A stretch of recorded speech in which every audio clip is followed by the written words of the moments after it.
kulankan ayaa ahaa mid ay ka soo qayb galeen 12 beelood oo ah beelaha Soomaaliyeed ee dega Jubbooyinka ee ku nool London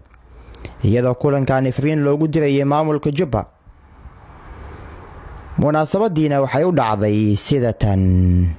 shirkan wuxuu ku saabsan yahay degniin iyo fariin u dirayna dawladda federaalka Soomaaliya iyo maamul isku sheega sawaaxiliga wato ee Jubbaland laakiin deegaanka saddexda koon oo looga baxo waa meeshaas kama talisa dawlad maamulka kama taliyo markuu tagana wuxuu ku tagi kara waa awood oo tag oo ka soo noqaa waa magaalada ujeedka meesha loo tagayna waa dekada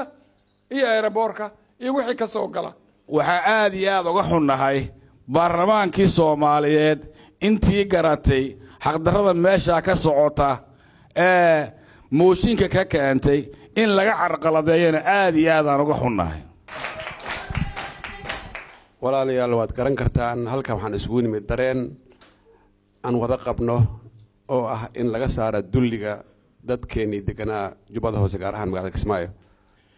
kulligeenba waxaan la soconaa hadalkii ugu dambeeyay ee Axmedow press conference uu dhiibay kulli waxa ka buuxay khaladaad macnaheedu wuxuu leeyahay dad hayb uga hadlaya meesha isagana hayb ku yimid wax iska cad wuxuu leeyahay 4.5 u socdaan isagana wuxuu rabaa inuu beeshu ka dhasho dhan wax kasta siiyo ka bilow xamar meesha la yiraahdo Madiino ilaa Mawla Ashil Boqolsoon ee ku yaala 15 kilomitir Kismaayo bulsho islaha sidaas u daadsan waxaan idin sheegayaa anigu maamul goboleed ma aqaan horta maamul qabiileed baan aqaan waxa loo diidayaa in Kismaayo la dhiso oo dadku wax qaybsadaan waxay noqonaysaa maamul goboleed lama ogola maamul qabiileed baa laga rabaa meesha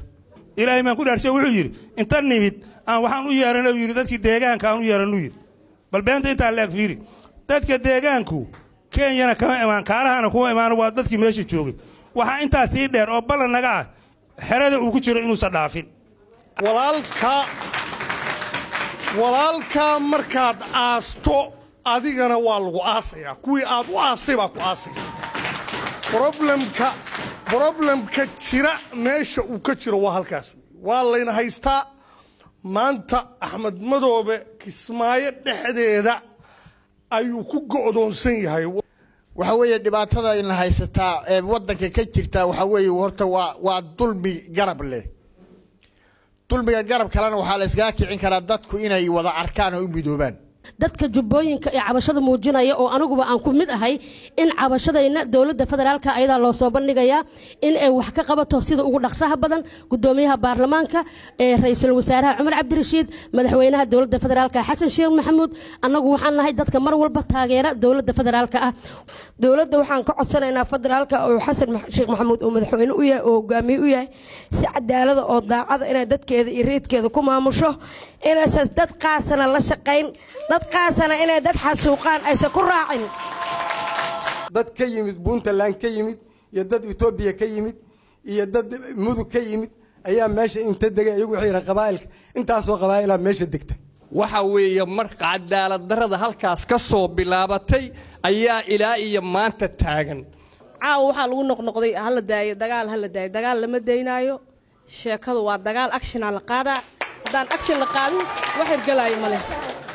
sababtoo ah qofka hadaadan iska dhicinin ma ka haraayo Xasan Sheekh wuxuu tagay Kismaayo Axmed Madoobe dhiig ku taagan oo u hambaliyay oo wuxuu ku yiri hambalyo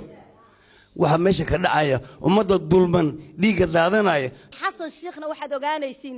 cod fuulaha lagu doortay maalintuu yiri Kismaayo nin diyaarad soo raacay xukumi mahayo ay ku dhagtay oo la daba dhigtay cid rabta hadaba dhigato ninka ogaadeenka ee degan ee absame ee ila degan waxbaan qaybsanayna isku xudunana laakiin qabiil aniga muxuu igama awood badno